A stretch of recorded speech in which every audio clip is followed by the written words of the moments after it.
made some changes, you made some direction changes, you decided to do the right thing. The journey just isn't going very well. This is for you. All right, the wind not suffering us. Where are we at? Number 8.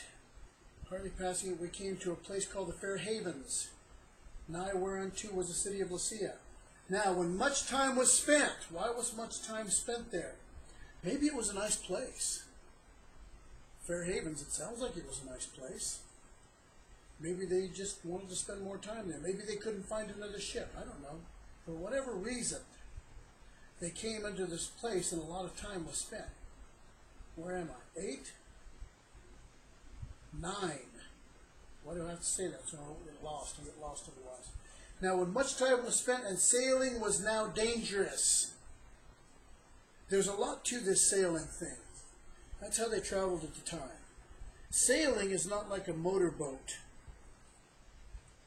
You can get a great ship and you can, go out and do a lot of things with a motorboat that you can't do with a sailing craft. Although there's some sailors out there, they can do some amazing things. I don't know how they do it. There's just a lot to it. The key is that there's a lot to it. There are certain, it's like a hot air balloon. There are certain weather patterns that you really have to be mindful of. Sailing is the same way, especially back in this day. How big the ship? I don't know how big the ship was. It was big enough to hold 240-some people. A pretty good size for that day. There's a lot of information that needs to be, you've got a lot of responsibility. You've got a boat full of people and you've got a boat full of commodities that you're shipping because that's how you make your money. There's a lot of knowledge and wisdom that has to go into this stuff. You have to understand time of year. You have to understand weather patterns. You have to understand where you should and shouldn't go, where you can and cannot dock. Nowadays there's ships big enough you can't just pull into any port there is. Hear me now. You can't just pull into any port there is. It's not big enough to handle what you are. Now that you've made the decision to go the right way, you can't just go anywhere now and have an understanding. You can't just pull in anywhere when the storms of life get bad. You can't just pull into any place and expect to be covered and expect to be protected anymore. You've now outgrown many things that you used to feel protected in. Many places that you used to be able to go and be protected.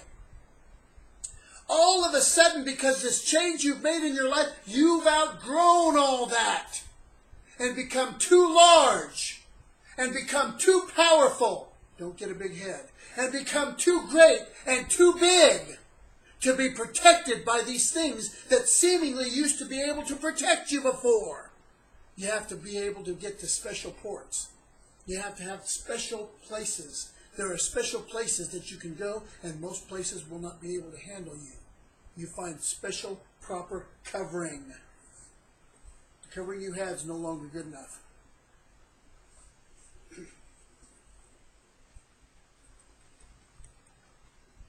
What am I doing? I'm letting it sink in. You might just as well understand and know this. What was covering in your life before is no longer good enough. What do I do? Contact me. There's still covering for you. It's just on a whole different level. Covering you used to have, what you used to be able to handle, you can no longer handle you. You've just outgrown and outclassed all that. You're in a whole different level, in a whole different realm. You need new covering. That doesn't mean you're not supposed to have covering. You still need covering.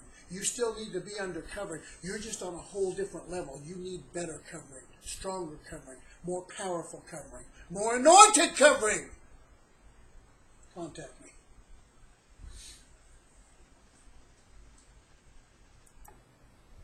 Where I was.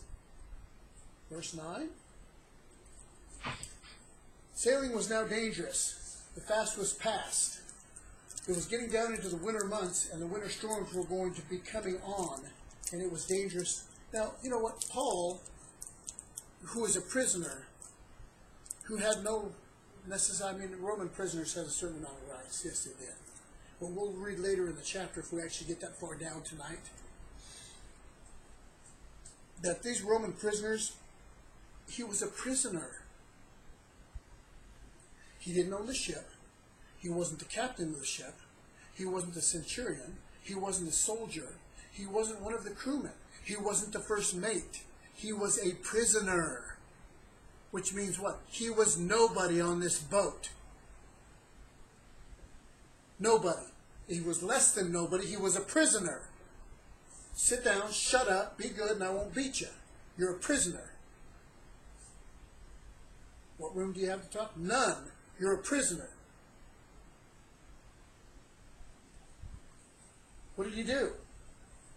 Paul admonished them.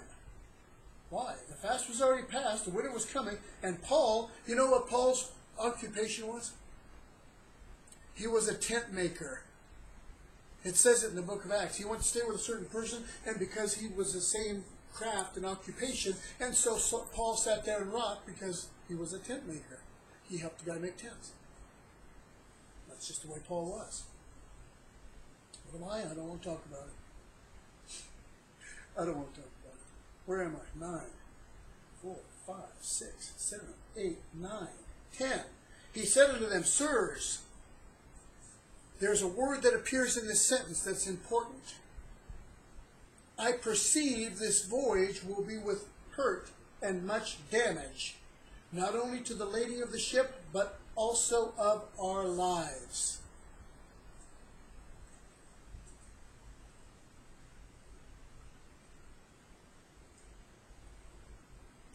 So why should we listen to him?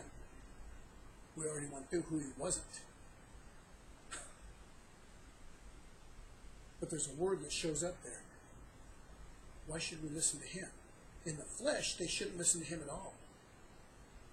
I perceive. He was an apostle, and he had perception. I perceive something. Now, here's the question. Did they recognize who he was in the Spirit? How could they? They weren't in the Spirit. Should they have listened? They should have listened. Did they listen? Let's read on and find out. Where am I? 11. Nevertheless, the centurion, why? Here we go. Nevertheless, the centurion believed the master and the owner of the ship more than those things which were spoken by Paul. All right. This guy owns the ship. He is a sailor. He is the master of the ship. He does this for a living. He's probably grown up around this stuff and knows it from top to bottom and bottom to top. He has the most to lose here if it goes wrong. So what is the centurion going to do here? He is going to take the two sides and judge them in the flesh, which is not necessarily a bad thing. Necessarily is a huge word that I hate. Whenever you say not necessarily, if somebody says not necessarily, you really got to keep an eye on them because they're being kind of weird about things. In other words, they're not being absolute straight. They're not giving you a straight, honest, absolute answer. Necessarily. Well, here we have Paul, who is a prisoner, who all the Jews hate. I don't think I know anybody that loves him, although he did have some friends back at this port, and he does have a certain amount of integrity. Otherwise, I wouldn't have listened to him speak at all. Now, if you're the centurion, you're doing this. I like this guy. I don't know what it is about him. I don't generally like prisoners, but this guy's got integrity. As a matter of fact, he wouldn't say this to himself, but something inside is screaming out. This guy's all right. Why? He has the favor of God on his life. If you don't pray for the favor of God on your life, start putting it on your list and praying for the favor of God on your life. He also had something else. He had integrity, which showed up, and which is why he was let to go, and he showed back up like he was supposed to before they set out. He had integrity, and he had favor. So the Roman listened to him at all in the first place. That was a big deal. That was a big deal. Now he's going to get some more information. That's not necessarily a bad thing. We want to have more information.